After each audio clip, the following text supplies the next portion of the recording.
Assalamualaikum warahmatullahi wabarakatuh. Nama saya Fikri Abdullah dari kelas SIM 4101. Kali ini saya akan menjelaskan tentang bagaimana cara untuk konsum API untuk tugas UTS Enterprise Application Integration. Sekarang saya akan menjelaskan saya menggunakan aplikasi framework untuk Android yang bernama Flutter. Di sini saya sudah membuat projectnya, udah ada beberapa file yang saya buat. Di sini ada encode, bisa dilihat di sini ada encode 2019. Ini file HTTP dan ada beberapa file Dart di sini. Nah, sekarang saya akan jelaskan satu persatu file ini apa saja penggunaannya. Yang pertama saya akan menjelaskan apa yang dilakukan oleh si encode 2019 underscore API.http ini. Nah, yang pertama ini saya hanya membuat request post ke API untuk meminta akses token ke API-nya untuk mengakses, karena di sini diminta header. Di sini untuk mengakses API-nya itu diminta header berupa akses token dan accept ini header. Nah, sekarang saya sudah membuat sebuah request untuk mengambil akses token. Di sini saya menggunakan metode post base URL. Base URL-nya kita lihat ada di setting.json. Base URL-nya adalah https://apigo.nubentas.com dengan port 443. Nah, ini adalah di authorization key untuk yang didapat dari API key-nya, dari API store di sini. Nah, lalu untuk yang akses token ini kita akan meminta akses token dari yang sudah kita buat, dari method yang sudah kita buat ini. Kita klik send request. Nah, di sini sudah dapat akses token sekian. Oke, selanjutnya kita akan lanjut ke API keys, kelas file API keys.dart. Nah, di sini sebenarnya cuma untuk menyimpan API key yang sudah didapat dari API store tadi, sama kayak yang di file setting.json tadi, sama kayak yang ini tuh, value-nya sama kayak yang ini. Lalu di API.dart ini, pertama kita akan menyeting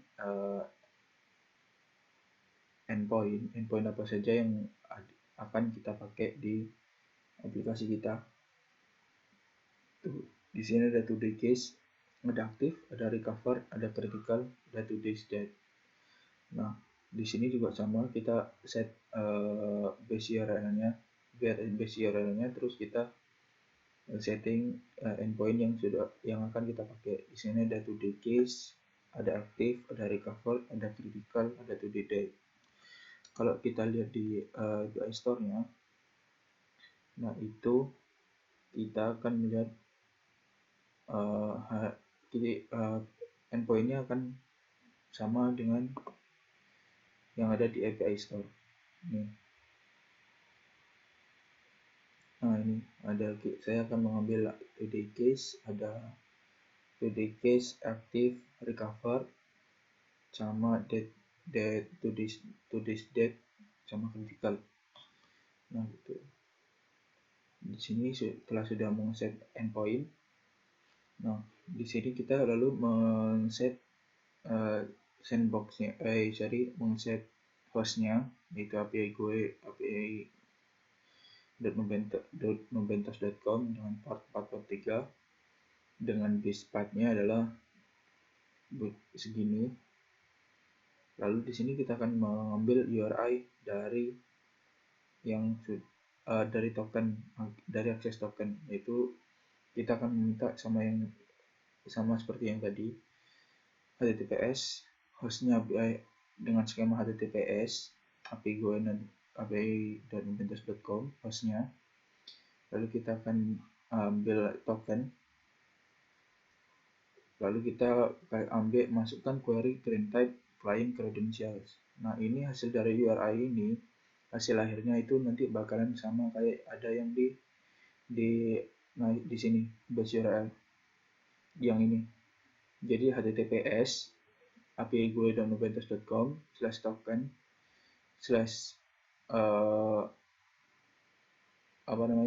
si query parameternya adalah green type client credential. Nah, itu. Terus kita set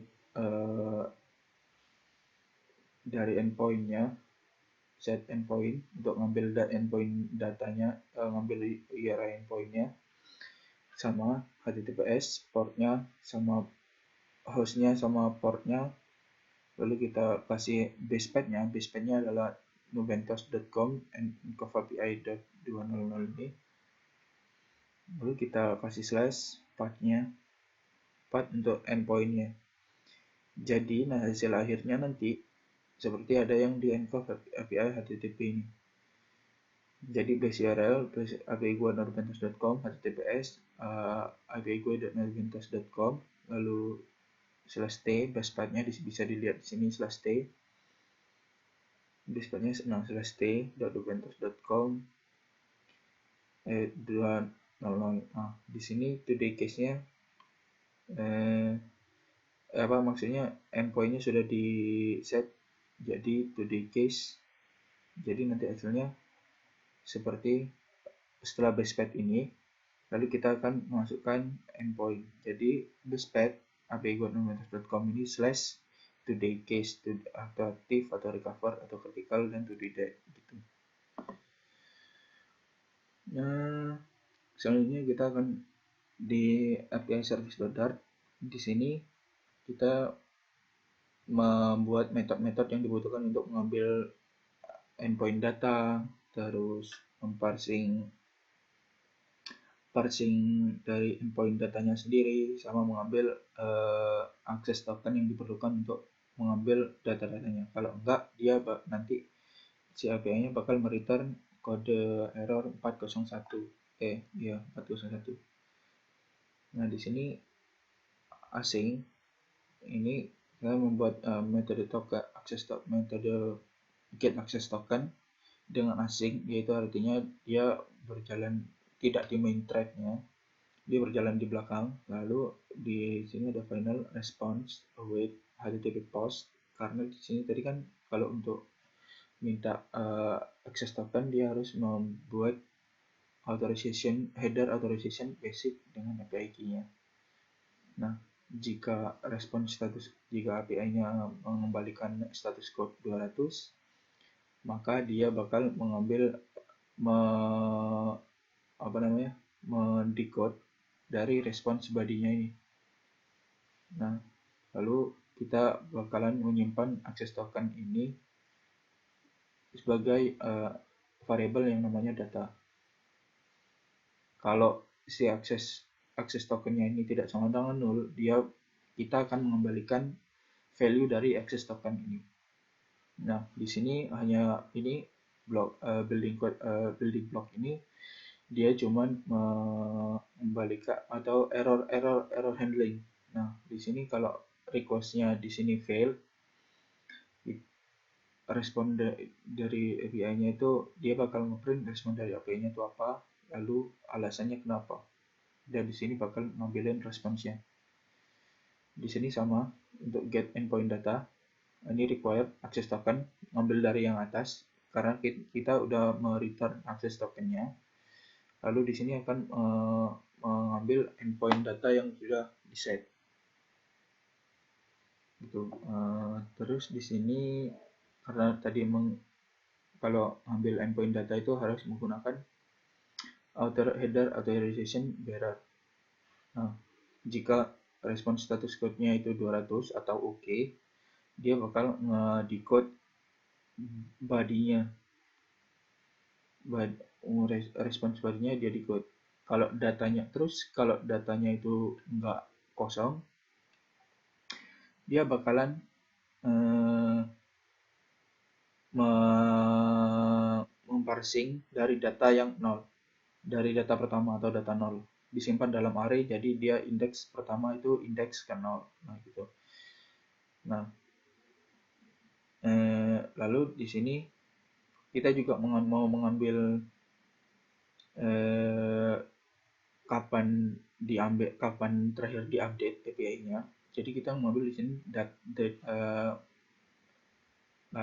tanggal atau date string dalam bentuk date, tipe datanya. Nah, lalu kita juga mengambil response JSON key dari endpoint datanya. Gitu. Nah, response JSON key-nya di sini karena kita tadi adalah di sini kalau kita lihat data, oke. Di sini kenapa kalau kita 401 unauthorized, karena dia akses tokennya sudah invalid. Cara bikin akses token baru adalah kita bakalan klik send request, kita copy ini akses tokennya, maka dia mengembalikan akses token. Kita copy akses tokennya, kita ke setting.design, lalu kita tinggal kopikan ke yang akses token ini, variable akses token. Kita save. Nah, seharusnya ini sudah bisa. Kita coba lagi. Kita lihat key-nya ada apa saja di datanya. Nah, kalau kita lihat di sini ada date.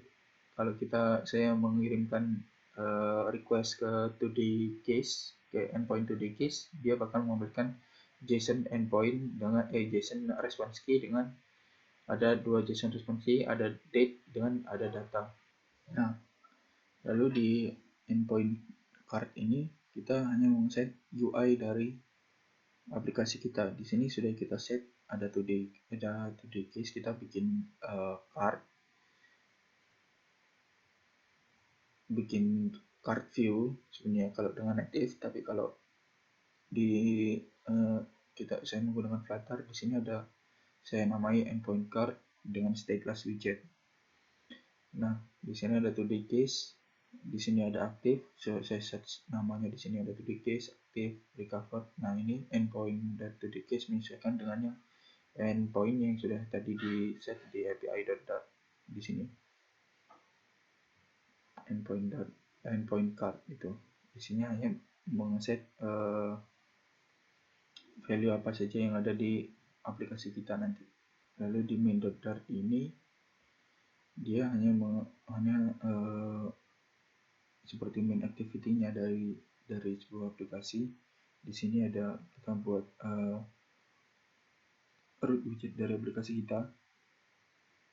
Kita namai title-nya adalah coronavirus tracker. Kita namai aplikasi kita coronavirus tracker dengan theme datanya, temanya light. Di sini udah berjalan aplikasinya.